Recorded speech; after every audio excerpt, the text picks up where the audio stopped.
Well, later on tonight at 8, our movie is a comedy thriller Dragnet with Dan Aykroyd and Tom Hanks. Right now, though, time for the STV News at 6. Tonight, first with the nation's news, paralysed with grief, the torment of the father of 3 children killed in Edinburgh. Obviously, your heart just drops and you're in shock and you're in disbelief. You go, well, how do you know it's my, are these really my children? I'm Louise White. This is the STV News at 6.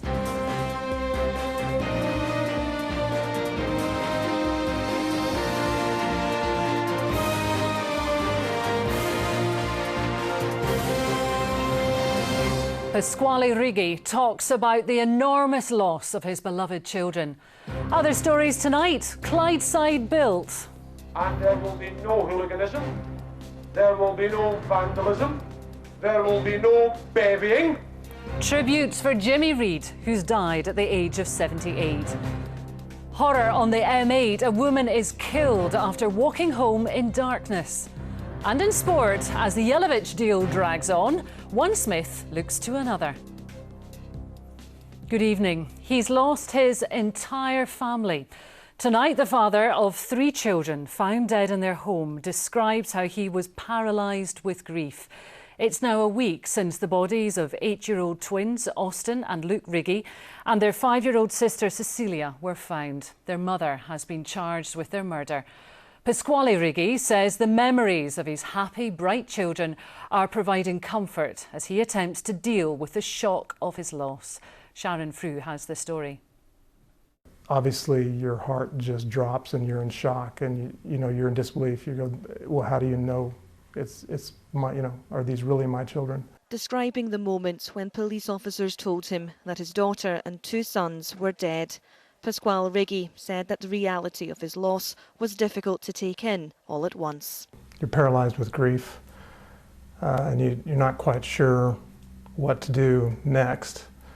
8-year-old twins Austin and Luke and 5-year-old Cecilia were found dead last Wednesday in this house in Edinburgh, where they'd been living with Pasquale's estranged wife. Theresa Riggi has now been charged with their murder. It's bad enough that you lose 3 beautiful children.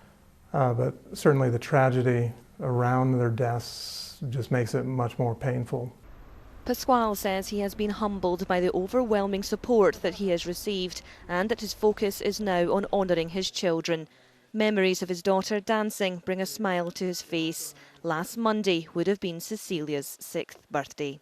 That was particularly difficult because so close to the tragedy, obviously. She was a little spitfire, Cecilia. We called her Celie. That's the term that we used to describe her. And I think the first thing that would strike you if she walked into a room, she had very bright and twinkly eyes. She'd light up a room. And she didn't so much walk from place to place. It was more bouncing, just full of energy. Austin and Luke will forever be, if you will, intertwined as twins. Luke seemed to be kind of an old soul. It seemed like he'd been here before. So many things came naturally to him and he would just pick up and do it. And Austin would observe, analyze, and then kind of perfect. And that's how they constantly helped each other do better and better.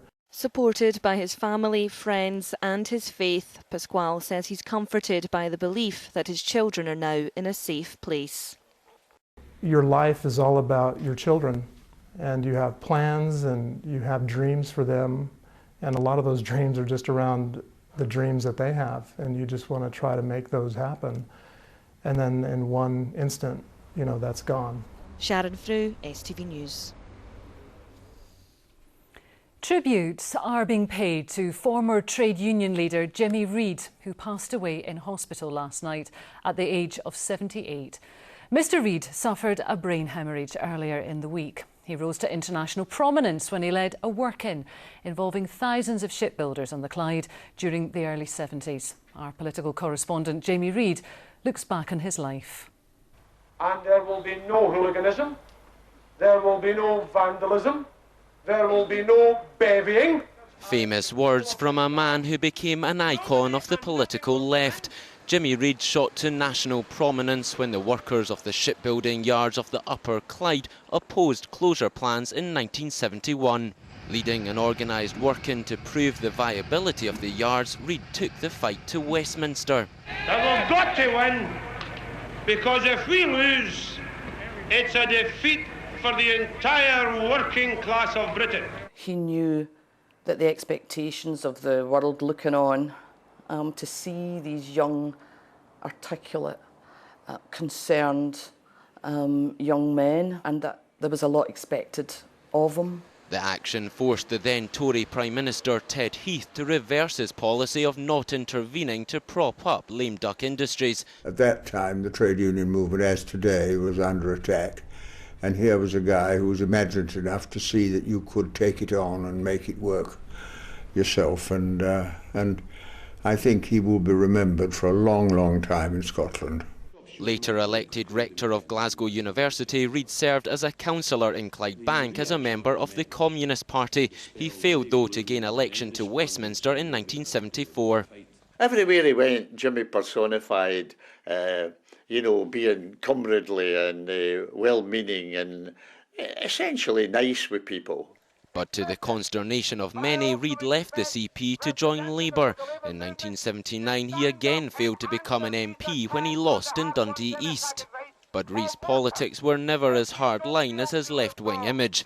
He was bitterly critical, for example, of Arthur Scargill's handling of the miners' strike in 1984. He was always sort of radical, but he was always deeply involved in his mind about working people and ordinary people and how we needed to defend their rights. Mr. Jimmy Reid.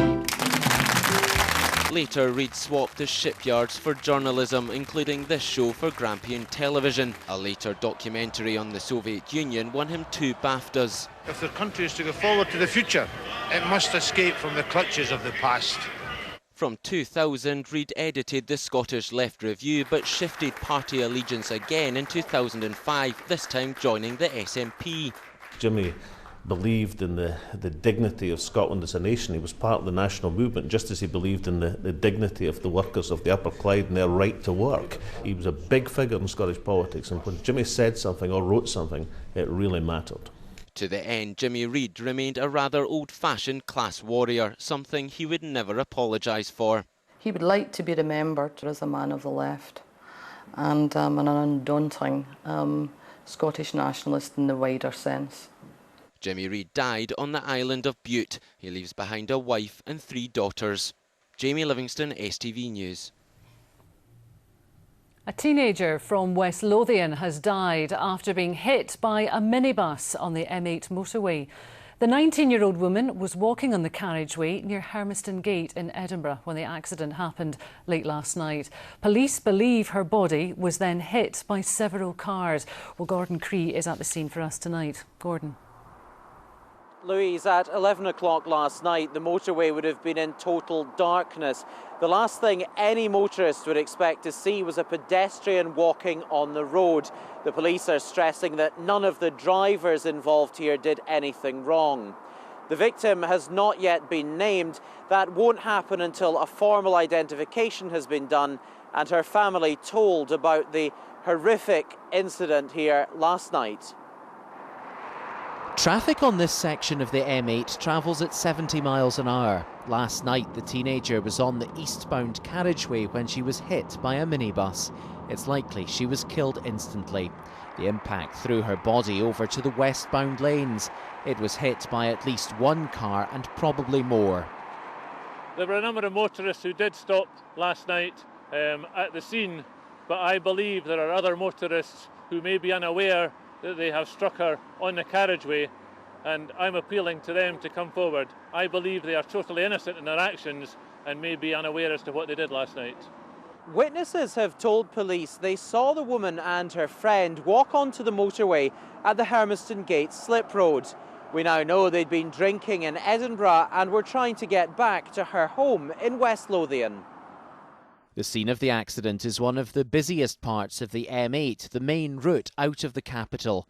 It's not clear why the woman was walking on the carriageway itself. Police are looking at the possibility she was trying to cross the road when she was hit.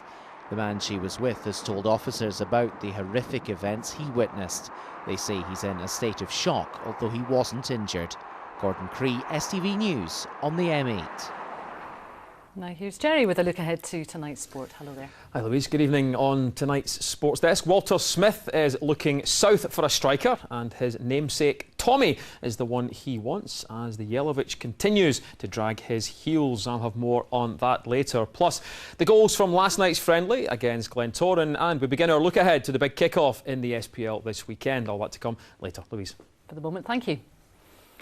Other stories across Scotland today, and the number of Scots out of work has gone up again. Official figures show that unemployment reached 223,000 between April and June, up 7,000 on the previous 3 months. One of Scotland's most senior police officers has been suspended following a formal complaint against him. Central Scotland Police Assistant Chief Constable John Mogger was appointed 18 months ago. He's been removed from operational duty pending a disciplinary inquiry by the Central Scotland Joint Police Board. More than half of Scotland's universities are full and have no places for students going through the clearing system. Institutions are reporting increases of up to 41% in applications, and 8 of the country's 15 universities will not be able to offer places to those who fall short in their exam grades. Now news from your part of Scotland. Laura Miller is in the east and Claire Stevens is in the west.